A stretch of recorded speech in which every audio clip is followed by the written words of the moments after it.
Mateo 22 ang talinghaga tungkol sa kasalan. Muling nagsalita sa kanila si Jesus sa pamamagitan ng talinghaga. Sinabi niya, "Ang kaharian ng langit ay katulad ng isang haring nagdaos ng isang handaan para sa kasal ng kanyang anak na lalaki. Isinugo niya ang kanyang mga lingkod upang tawagin ang mga inanyayahan, ngunit ayaw nilang dumalo. Muli siyang nagsugo ng ibang mga lingkod at kanyang pinagbilinan ng ganito, 'Sabihin ninyo sa mga inanyayahan na nakahanda na ang mga pagkain, kinatay na ang aking mga baka at mga pinatabang guya, at handa na ang lahat. Halina kayo!' Ngunit hindi ito pinansin ng mga inanyayahan. Sa halip, pumunta sila sa kani-kanilang lakad. May nagpunta sa kanyang bukid, at mayroon namang nag-asikaso ng kanyang negosyo. Sinunggaban naman ng iba ang mga lingkod, hinamak at pinatay. Galit na galit ang hari, kaya't pinapunta niya ang kanyang mga kawal upang puksain ang mga mamamatay taong iyon at sunugin ang kanilang lungsod. Pagkatapos, sinabi niya sa kanyang mga lingkod, 'Nakahanda na ang mga pagkain, ngunit hindi karapat-dapat ang mga inanyayahan. Pumunta kayo sa mga pangunahing lansangan, at inyong anyayahan sa kasalan ng lahat ng makita ninyo.' Pumunta nga sa mga lansangan ang mga lingkod, at isinama nila ang lahat ng kanilang natagpuan. Masasama't mabubuti at napuno ng mga panauhin ang bulwagang pangkasalan. Pumasok ang hari upang tingnan ang mga panauhin. Nakita niya ang isang taong hindi nakadamit pangkasalan. Tinanong niya ito, 'Kaibigan, bakit ka pumasok dito nang hindi nakasuot ng damit pangkasalan?' Hindi nakasagot ang tao, kaya't sinabi ng hari sa mga lingkod, 'Talyan ninyo ang kanyang kamay at paa at itapon siya sa kadiliman sa labas. Dooy mananangis siya at magngangalit ang kanyang mga ngipin.' Pagkatapos nito'y sinabi ni Jesus, 'Marami ang tinatawag, ngunit kakaunti ang pinili.'" Ang pagbabayad ng buwis. Umalis ang mga Pariseo at nag-usap-usap kung paano nila mahuhuli si Jesus sa kanyang pananalita. Kaya pinapunta nila kay Jesus ang ilan sa kanilang mga alagad kasama ng ilang tagasunod ni Herodes.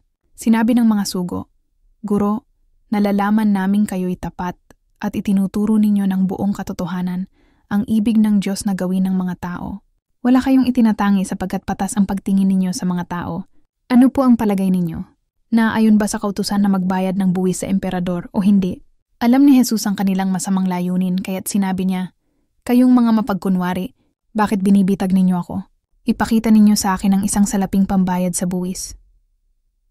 At ipinakita nga nila ang isang salaping pilak. "Kaninong larawan at pangalan ang nakaukit yan?" tanong ni Jesus. "Sa emperador po," tugon nila. Kaya't sinabi niya sa kanila, "Kung gayon, ibigay ninyo sa emperador ang para sa kanya at sa Diyos ang para sa Diyos." Namangha sila nang marinig ito at sila'y umalis. Tungkol sa muling pagkabuhay.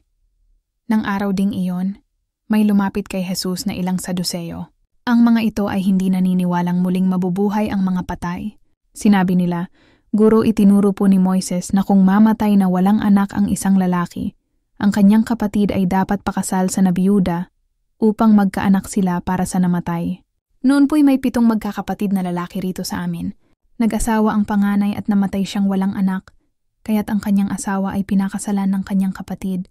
Gayon din po ang nangyari sa pangalawa, sa pangatlo, hanggang sa pampito. Pagkamatay nilang lahat, namatay naman ang babae. Ngayon, sino po sa 7 ang magiging asawa niya sa muling pagkabuhay? Yamang siya'y napangasawa nilang lahat." Sumagot si Jesus, "Maling-mali kayo. Palibhasa'y hindi ninyo nauunawaan ang mga kasulatan ni ang kapangyarihan ng Diyos. Sa muling pagkabuhay, ang mga tao'y hindi na mag-aasawa. Sila ay magiging tulad ng mga anghel sa langit. Tungkol naman sa muling pagkabuhay ng mga patay, hindi ba ninyo nabasa sa kasulatan ang sinabi sa inyo ng Diyos? Sabi niya, 'Ako ang Diyos ni Abraham, Diyos ni Isaac, at Diyos ni Jacob.' Ang Diyos ay hindi Diyos ng mga patay, kundi ng mga buhay." Nang marinig ito ng mga tao, namangha sila sa kanyang katuruan, ang pinakamahalagang utos. Nagtipon-tipon ang mga Pariseo nang mabalitaan nilang napatahimik ni Jesus ang mga Saduseo. Isa sa kanila, na dalubhasa sa kautusan, ang nagtanong kay Jesus upang subukin ito. "Guro, alin po ang pinakamahalagang utos sa kautusan?" tanong niya. Sumagot si Jesus, "Ibigin mo ang Panginoon mong Diyos ng buong puso mo, buong kaluluwa mo, at buong pag-iisip mo. Ito ang pinakamahalagang utos. Ito naman ang pangalawa. Ibigin mo ang iyong kapwa gaya ng pag-ibig mo sa iyong sarili.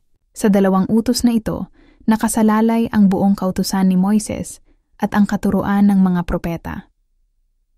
Ang tanong tungkol sa anak ni David. Tinanong naman ni Jesus ang mga Pariseyong nagkakatipon doon, "Ano ang pagkakilala ninyo tungkol sa Kristo? Kanino siyang anak?" "Kay David po," sagot nila.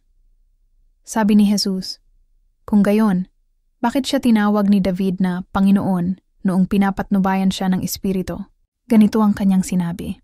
Sinabi ng Panginoon sa aking Panginoon, "Maupo ka sa kanan ko hanggang lubusan kong mapasuko sa iyo ang mga kaaway mo." Ngayon, kung si David ay tumawag sa kanya ng Panginoon, paanong masasabing anak ni David ang Kristo? Isa man sa kanila'y walang nakasagot, at mula nooy wala nang nangahas magtanong sa kanya.